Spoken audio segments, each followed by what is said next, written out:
look back on it, what happened over the last 30 years? We know in 2022, the WNBA sold a stake of 16% for $75 million.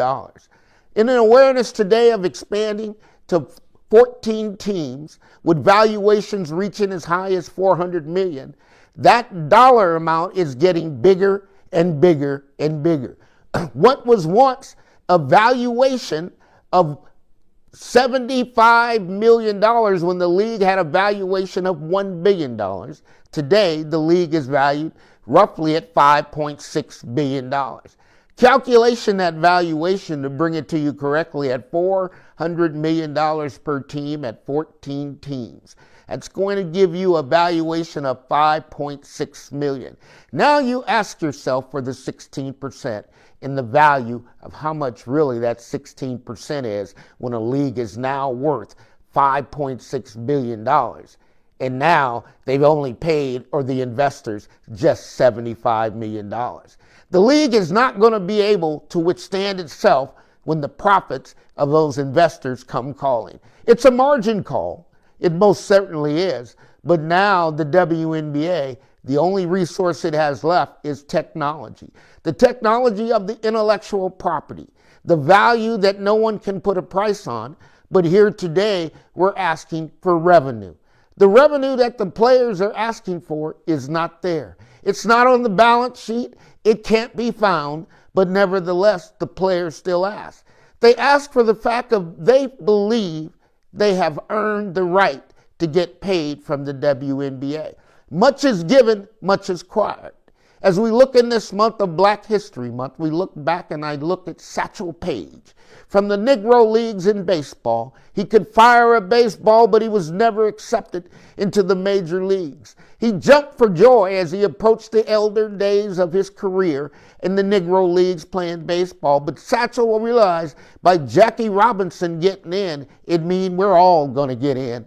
The WNBA players do not understand that by Caitlin Clark getting in, you're all going to get in.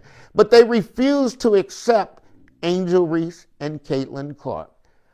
Much is given, much is required.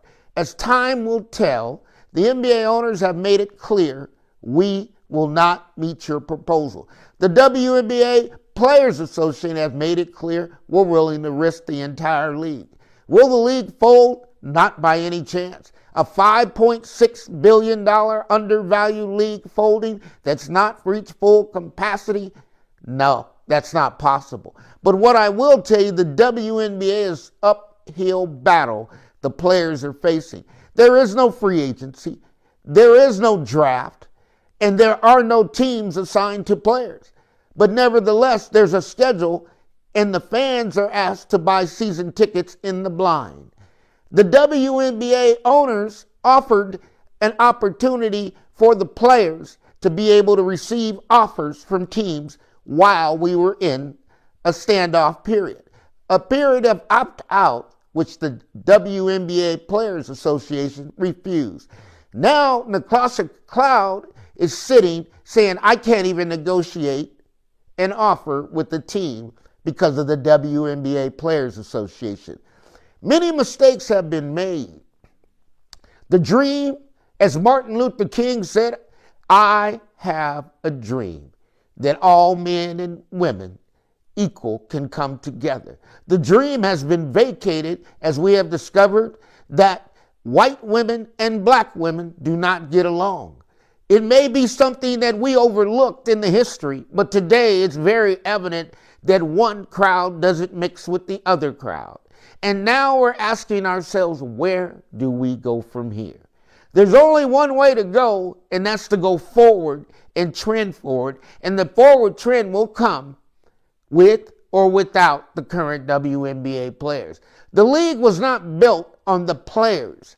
The league was built on the operations and efficiency and the willing to take a loss in an investment that one day you feel it will pay off. The 16%, the $75 million that the investors bought in 2021, 2022 is worth $1 billion. This is the Money Mike Syndicated Radio Podcast. I repeat, the WNBA is a technology company. It is no longer a basketball league.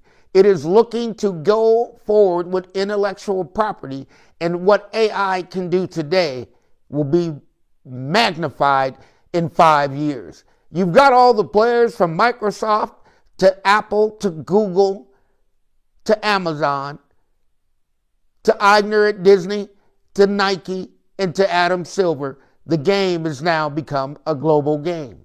They talk about Project B.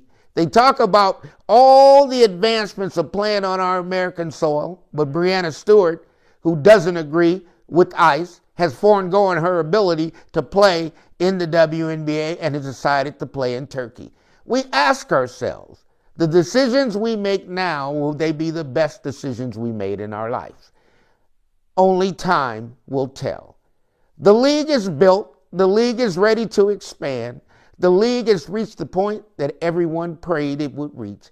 But once again, much is given, much is required. Being an understanding of where to go and how to build a franchise.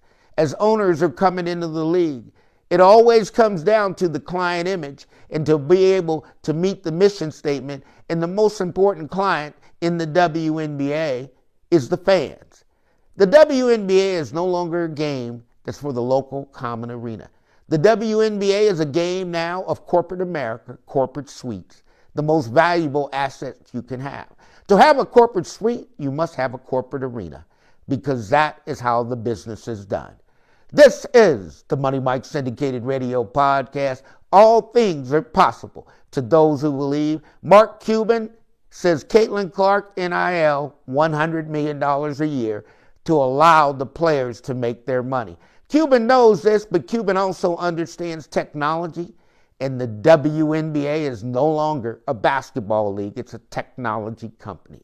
All things are possible to those who believe. I thank you for tuning in to the Money Mike Syndicated Radio Podcast, and tune in for the 2026 WNBA season. We promise this. We'll go higher and higher, because we're going to work hard to get better and better. We appreciate you. We love you. But we'll always tell you this. It's my opinion. But when it turns to truth, I've given you the facts long before it happened. We'll see you soon.